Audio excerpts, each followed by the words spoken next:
Up+Adam. Tractor systems are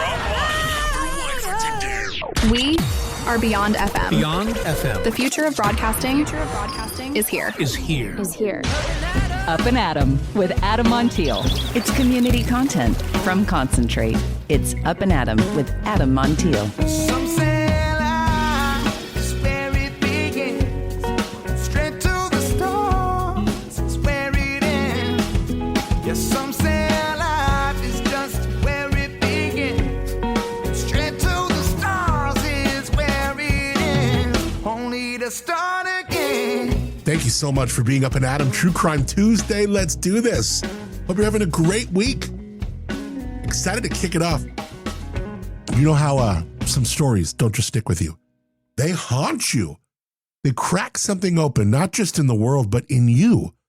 Well, this morning, we're going to go deep with Elin Lantz. She's an award-winning producer, a clinical psychologist, and the host of a gripping new true crime podcast called America's Crime Lab. This isn't your average murder show. No, it's DNA, it's justice, it's heartbreak, all served cold.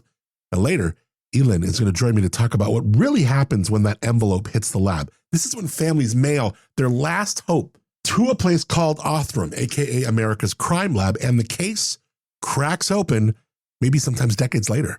She's going to share what drew her into the darkest corners of these stories, the most human thing a killer ever said, and why sometimes silence says way more than even any confession can.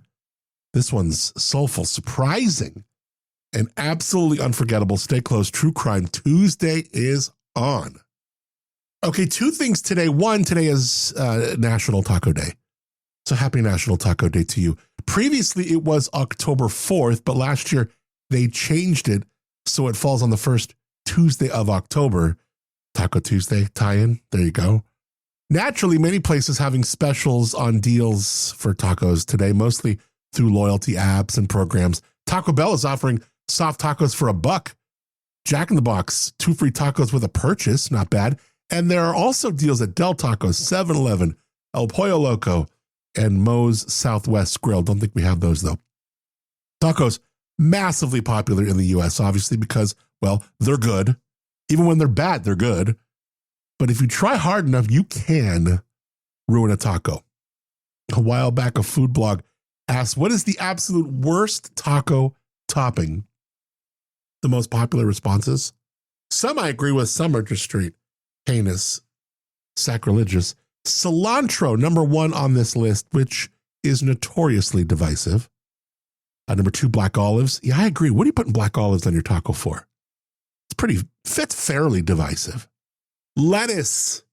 It is unclear if the main issue is wilted lettuce, the wrong type, or people are just opposed to unnecessary greens, but I think shreddus, oh yeah, a little shredded lettuce on a taco, bomb. Now, these next couple, what's wrong with people? Cheese? Of course, this may come from those who are lactose intolerant, but several people specifically mentioned American cheese or a cheese sauce shouldn't be on a taco. I think cheese on a taco is fantastic. Sour cream, next on this list. I also think sour cream, beautiful, wonderful, harmonious on a taco. Then you start getting into some weird ingredients. Pineapple? Really? Wasn't bad enough you ruined pizza with pineapple? You're going to put it on a taco too? But I have seen like pineapple or mango salsa. Those things can be good. Also on this list, radish. Who's putting radishes on taco? Broccoli. Onion, particularly raw onion. But yeah, I mean, a little raw onion in like a street taco, like a Mexican street taco, bomb. Tomato, particularly raw or mushy, like a mushy tomato. You know, salsa, especially jarred salsa. Who's not putting salsa, hot sauce? Come on, guys. Now, rice and beans also on this list, but beans sometimes can be in that little like, you know, kind of like creating that seal mode. I don't know. Finally on this list, avocado or guacamole, also very controversial. It seems like more people are opposed to warm guacamole or grilled avocado. I get it. Makes sense. I will say, indeed, happy National Taco Day. All right. Have you seen these on socials? Either TikTok, Insta. It's called Learning with Lyrics. Okay, I'm going to play this for you. I'm going to play it in its entirety because it's pretty good. And it's just so you can kind of understand the video, accompanying what you're listening to. The main thing is what you're listening to. It's not so much the visual. The visual is just a lot of B-roll of whatever they're talking about, right? These are informative videos, but they're sung with no real rhyme scheme or even musical formula, but they are freaking addicting. I catch these and I watch them sometimes over and over again. I'm trying to memorize. I'm finding myself singing them. Here's what I'm talking about. Check this out. What is this one even about? This one's about Bluetooth. Listen, starts out with, I'm curious how Bluetooth works. Check it out. Even works, it seems so complicated, but think of it as two walkie-talkies that are both paired to only each other using purple and green radio signals as ones and zeros, and your phone's antenna flashes between these two invisible colors a million times a second, and your earbuds are built to see the waves and translate the ones and zeros into music. But how do your earbuds ignore other signals in a crowded room? The first secret is pairing, which works like a lock and key. Your phone gets a unique encrypted key for your earbuds. Any signal without that key is not just ignored, it's completely unreadable, because the key is also the encryption for the entire message. Once paired together, they automatically load this code, so you never have to pair them again. But the real genius is a technique called frequency hopping. Your devices don't just stay on one of the 79 available channels, they constantly jump between them in a secret sequence 1600 times every single second. This not only avoids interference, but also makes the connection incredibly secure, because only your phone and earbuds know which channel they're going to hop to next, making it impossible for anyone else to listen to you. Watch Learning with Lyrics. So there you go, Learning with Lyrics. Kind of funny. We'll see what other ones they got coming up with that one. They did one on the why they have little broken rocks up and down railroad tracks. So anyway, all right. I want to get into our conversation with Elin.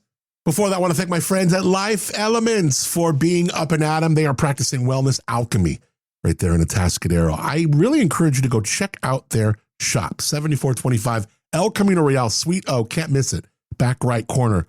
But they are putting together, everything is small batch. It's cruelty-free. It's made with real healing in mind. Whether it's their CBD stick, their bath bombs, their tinctures, all the stuff, all the applicable types of things, whether it's the deodorants, they do it all. They do great stuff. Check out lifeelements.com for more. Use the promo code ADAM. You'll save 15% off your cart. That's pretty cool. In addition to their spot in Atascadero at 7425 El Camino Real, you can shop their products at the Hive in Arroyo Grande. Also the General Store, downtown Paso. And again, of course, lifeelements.com. Use that promo code ADAM. It's Up and Adam with Adam Montiel. All right, my guest today on this True Crime Tuesday, someone who doesn't just tell stories. No, she unearths them. Elin Lantz Lesser is an award-winning producer, former clinical psychologist, and the voice behind the riveting new podcast, America's Crime Lab, where decades-old cold cases are being cracked wide open with cutting-edge DNA technology. You might know her from The Turning, also Breaking in a Cold Case, or her Minimalist YouTube channel, which I can't wait to ask her about. She's got millions of views there, too. But today we're talking about justice, grief, and really that quiet power of truth. She's been featured in the New York Times, The Atlantic, Rolling Stone, and now Up and Adam. Elin, it is great to have you. Thanks for being here. Thanks for having me. You know, there's a moment in every episode, subtle, quiet, powerful, where you're no longer just narrating a case. It's like you feel it shift. The tone changes. The story takes over.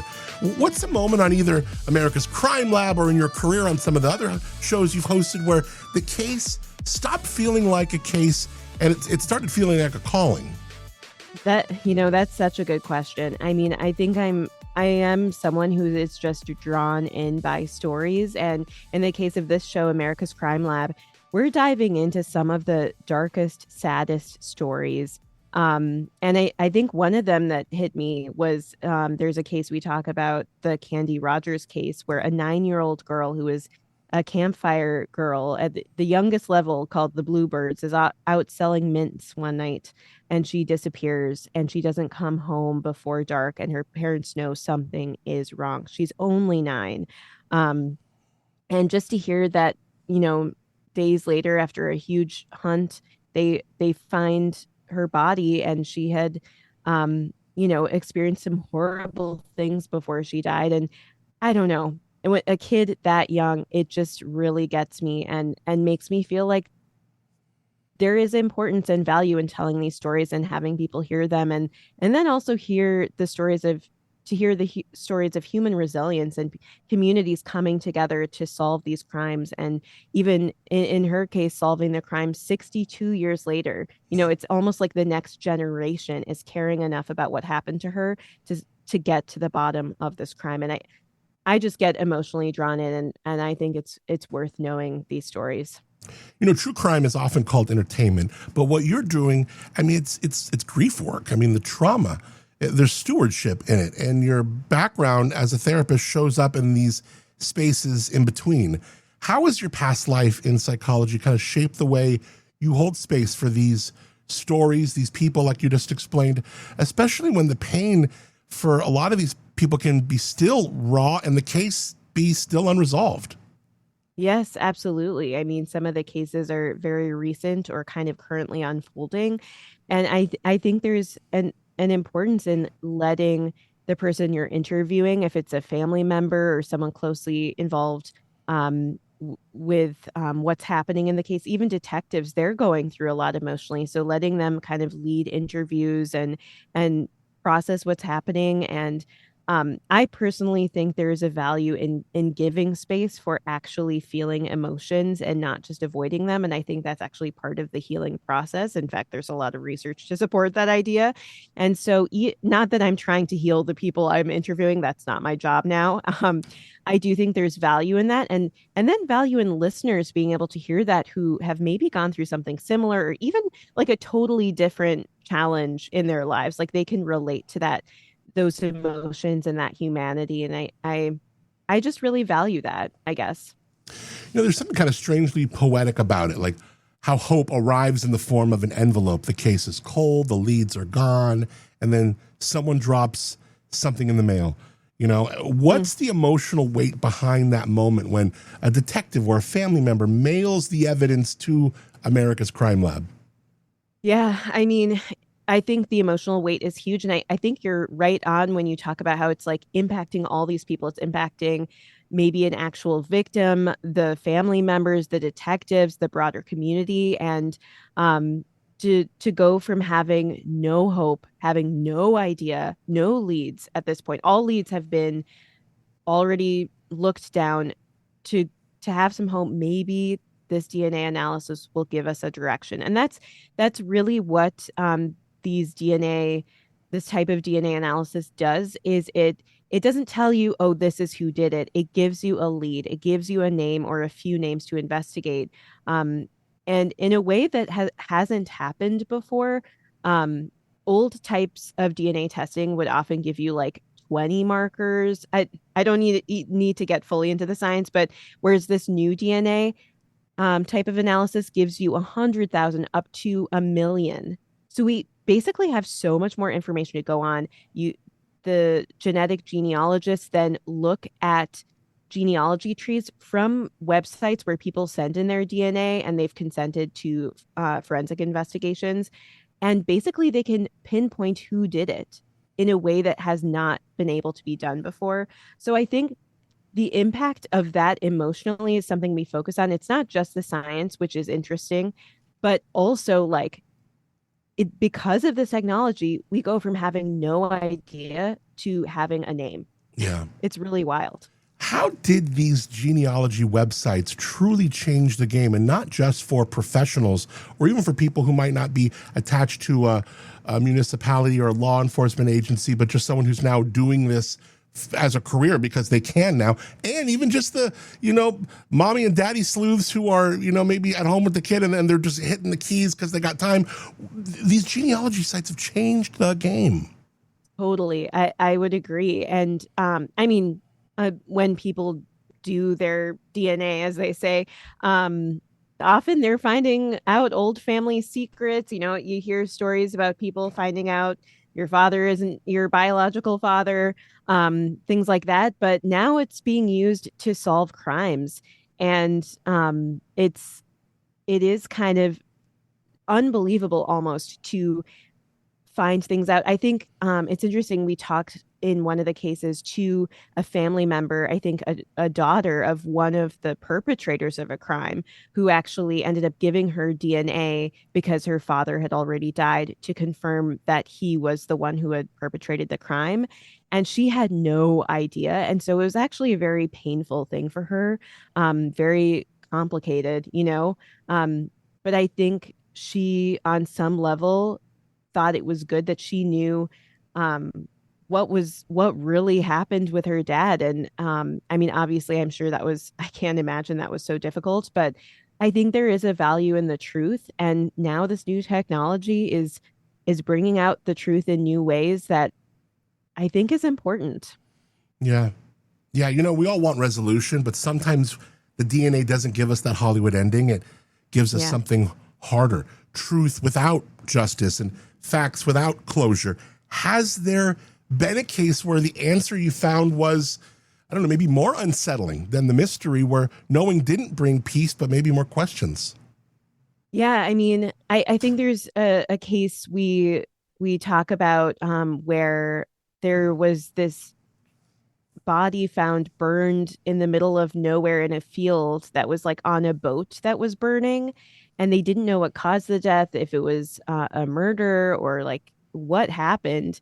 But they identified the victim, and they were able to call his daughter, who had not seen him for years and years, didn't know what happened to him, you know, had actually kind of been searching for him and thought he had sort of abandoned her.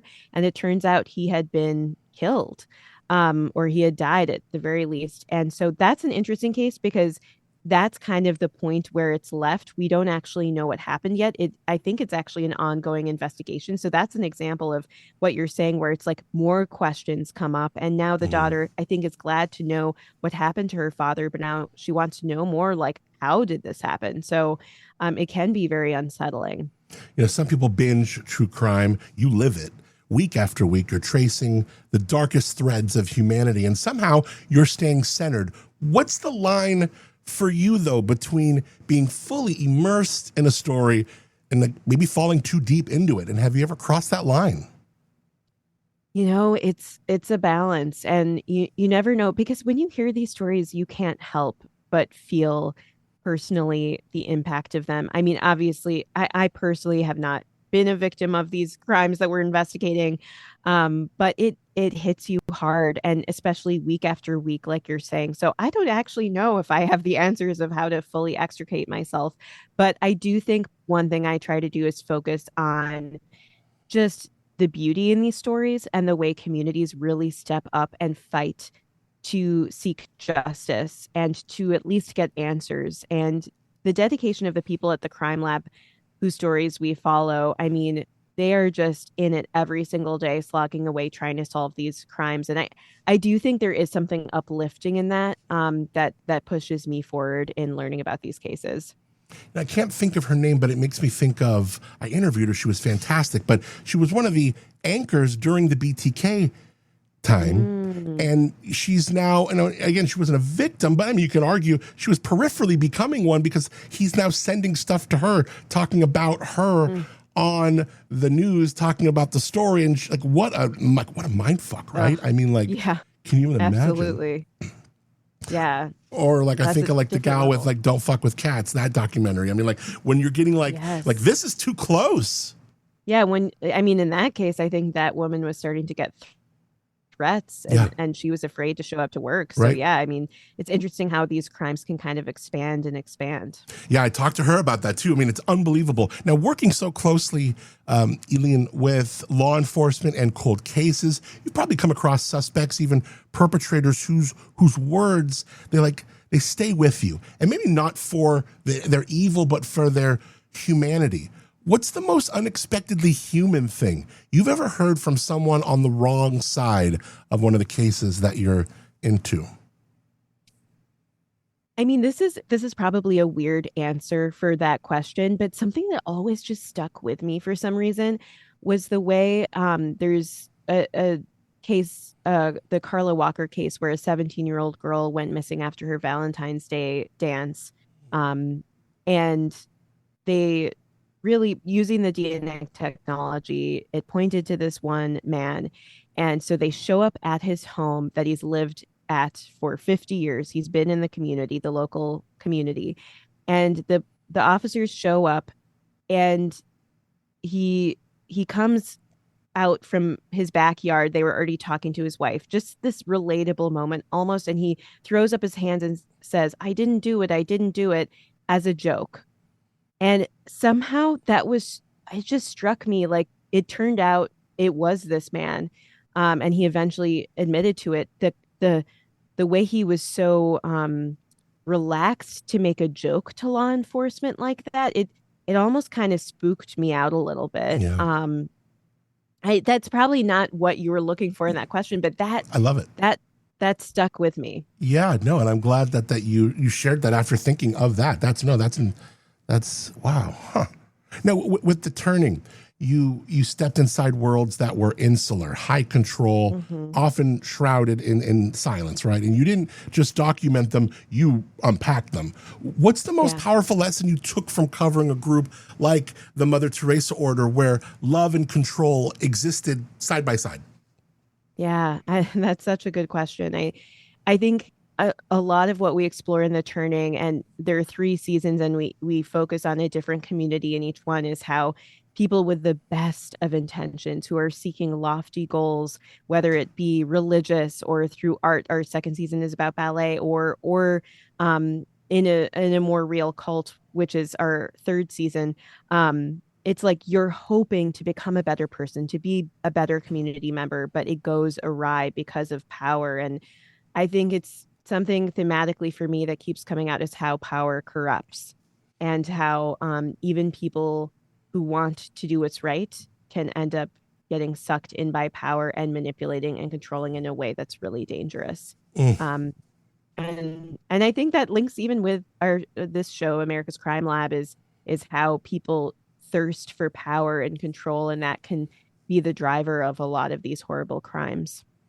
You know, in true crime, we focus on so much what's said, the confessions, the statements, the recordings, right? But silence can be sometimes just as loud. Was there a case or a moment where the silence, the absence of testimony, a withheld truth, felt maybe even heavier than any piece of evidence? That is a really good question. I mean, I do just think about something about people showing up to trials and showing support for families and victims. That is a silent thing that happens. But the way communities show up for people, and the way I hope I'm getting this right, but I think, for example, Jim Walker, the brother of Carla Walker, who was murdered, that 17-year-old girl, I think at the end of the trial, he talked to one of the children of the perpetrator and like gave them a hug and said, like, you're a victim too. And that's something that happened in sort of a quiet moment. Like, it wasn't, in the trial, it wasn't a piece of evidence. It wasn't, big in the media necessarily, but I mean, what a powerful moment to have a victim of the crime also recognize how other people were victims in different ways. I mean, I think that's why I'm so fascinated by these stories. It's just, and they were able to connect in that way. It's amazing. Now, you run a minimalist YouTube channel, is that right? Yeah, that's for fun. Since I'm somebody who likes to collect a little too much. I started documenting my journey towards decluttering and that kind of thing. So yeah, I have that too. Millions of views, which is such a contrast to the emotional weight of your podcast work. How do you reconcile both those worlds? Minimalism, true crime, one's about simplicity and calm, the other about chaos and consequences, or maybe they're a great kind of yin and yang. I think that is it. And isn't that the way life is? We all have the dark spots. We all have the tough things and are fascinated by something really dark. But sometimes you just got to watch a comedy on your couch at night, you know? So I think it's that combo that works for me. Tell me, from someone who's got a garage that is just heinous, and my fiance is out of town for about another 5 days, if I wanted to really get a start on something, a lot of these people, they think the problem is the overwhelming feeling that is already feeling that it's on your shoulders, and that's what gets you. It's what gets you can't see, you think you can't start it. How do you start it, and what did you do? What do you tell people?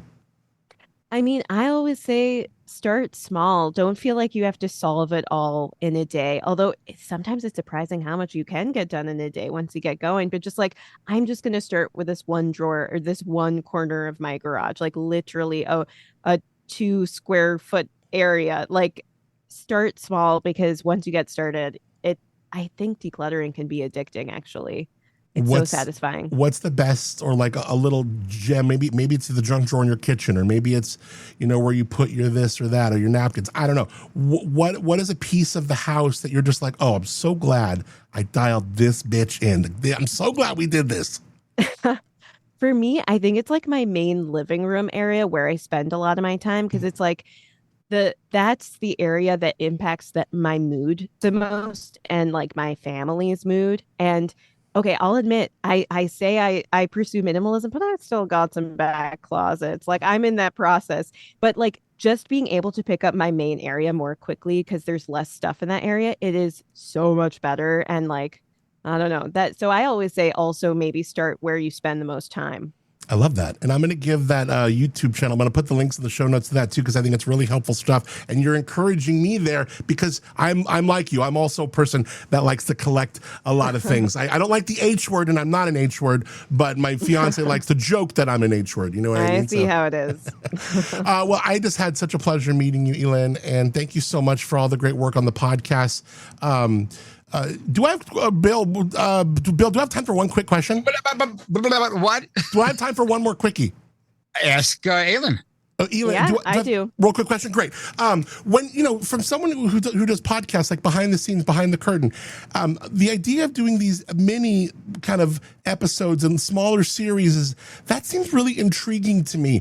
From just like, I've been in radio 25 years, so it's like, oh, it's like take my radio show here. Well, that's just this infinite thing. In radio, you want to have your show just go on and perpetually, right? How do you decide how long a series should be? What to choose as a series? How long are you taking to work on each individual series? And when you compartmentalize these and break them into series, how does that go down from behind the scenes?